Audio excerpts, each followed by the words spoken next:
Okay, assuming you saw part A. Wow, is Carvana, are you selling stolen cars?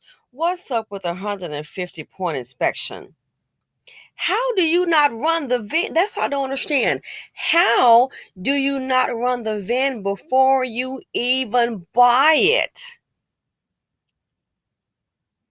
So it's obvious based on this story, it would appear that someone stole the vehicle and then sold it to Carvana. Got the money and what they say took everything and got away clean. Then he buys it and look what happens. And the place called the popo on him. Of course, it's stolen. Wow. He buys it, going to get service done to the vehicle for his wife, and turns out it's stolen. Where do they do that at? This is unheard of. I've heard about them having problems before, but not a stolen vehicle. I've just heard about, which may explain things. I've heard about them having issues with the title. A problem with people, paying the vehicle off, then getting the title because you only have a limited time once you get the title to transfer the registration and all that. And I never understood. I'm like, how can this happen with a large company? How do you have this problem? So something in the process is not right. And it made me think, what if he didn't have that paperwork on him? Once they see the vehicle is stolen, you can't leave the dealership. They call the police. Now he has to prove that he owns the vehicle. Can you imagine, though, the embarrassment?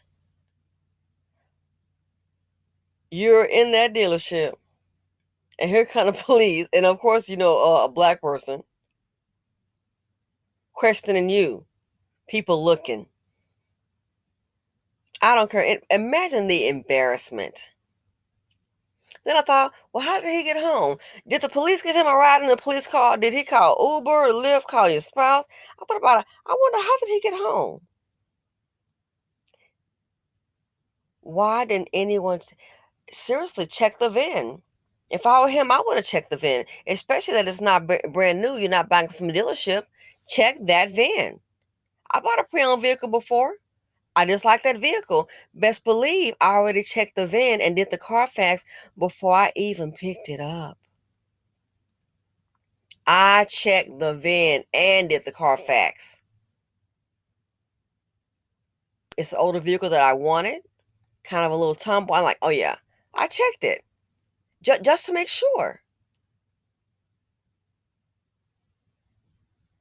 So hashtag, if you're not doing that, please do. And then the fact that they're saying it was a 2021 and it's actually a 2017. 2017. First thing that hit my mind is another thing. If it's sold as a 2021, as a 2017, I thought about it. How many miles are really on the vehicle? How do you know if the mileage for the engine, how do you know that it hasn't been rolled back? They had a guy doing that. It's not unheard of. If it's a 2021, a 4-year difference, you believe the mileage? He's getting his money back, which is a good thing, plus $1,000. We'll see if litigation proceeds. If there's an update. But the whole thing is like, wow, this is to me just shocking. Carvana. All is picking up, they'll pick up the vehicle, deliver it. And as a matter of fact, very interesting. This man, who was not part of the BC, very interesting. Oh, little hombre tried to pull a quick move on Carvana. Okay. And I want to mention this because someone was telling me about the person, they had a vehicle and they were like, something is wrong with it. I'm going to go ahead and sell it to Carvana. Might want to rethink it. So this person, he sold a vehicle that had been sitting. The vehicle had been sitting quite some time. So it's obviously, I'm like, well, it obviously doesn't go. They came out, just like on television, gave him his check, and they towed the vehicle away. So it must be something in the contract where I guess you're answering the questions, and then of course they're going to do their, I'm assuming, what, the 150-point inspection. It must be something in the contract that states that once they take the vehicle, they check it out. If the information that you have provided is not accurate, then that can change things. They can cancel it. And here's why I say that. He got the check from Carvana. They sent the representative out in his car. Then there came the tow truck. He got the check, all smiles, put the vehicle on the tow truck. I'm thinking maybe a week or maybe a little over a week and a few days. Guess what happened? They dropped that vehicle right back off at his address. And the first thing hit my mind, I said, no, and Chubby Checker over there. And I just don't like the guy, to be honest with you. Knowing Mr. Not Need, I said, I bet Dusty Dan probably lied about that vehicle and was all smiles and thought he was getting over it. Not. That vehicle was dropped right back off at his home. Dropped it right back off. So there must be some kind of clause in there that know that people are going to try that kind of move to say, hey, if you're presenting it as in good condition, blah, blah, blah, blah, blah, and then once they buy it, they do their inspection and realize that it's not in good condition, then that must tell me off the bat that there's some kind of clause that they can go ahead and say, okay, we're going to go ahead and claw back the money because you're misrepresenting them. So if some people are thinking, hey, this is a good way to go ahead and unload a crappy vehicle, keep in mind, beware. I hate for you to get that check deposited and then they send it back and then they can pull the money back from your account or anything. So lesson to avoid. But this also reminds me of an individual. He had purchased a motorcycle from a friend. Oh yes, friends. How many of us have them? This man purchased a motorcycle from a friend, and actually it was a vintage motorcycle, and he basically built it over time. Okay, so it wasn't like something small. He like put some work into the motorcycle. He had put, I think he said, I think he put maybe, which is, I guess, not a whole lot, but for him at the time, he'd put maybe like, let's say maybe a little over $2,000. So not a whole lot of money for a motorcycle. Okay. But he had some work done on it. And the thing is, he was saying he was doing the work himself. Okay. So he didn't have to pay like the labor. So he was doing the work himself. The man gets the motorcycle together. I think it took him maybe 6 months or so. It's done. Bada ping, bada boom. He's driving. He at the gas station.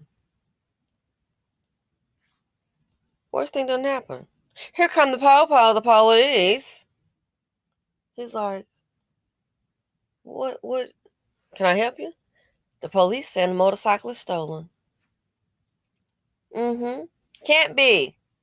And at this time, I don't even think he had it like the tags on the motorcycle.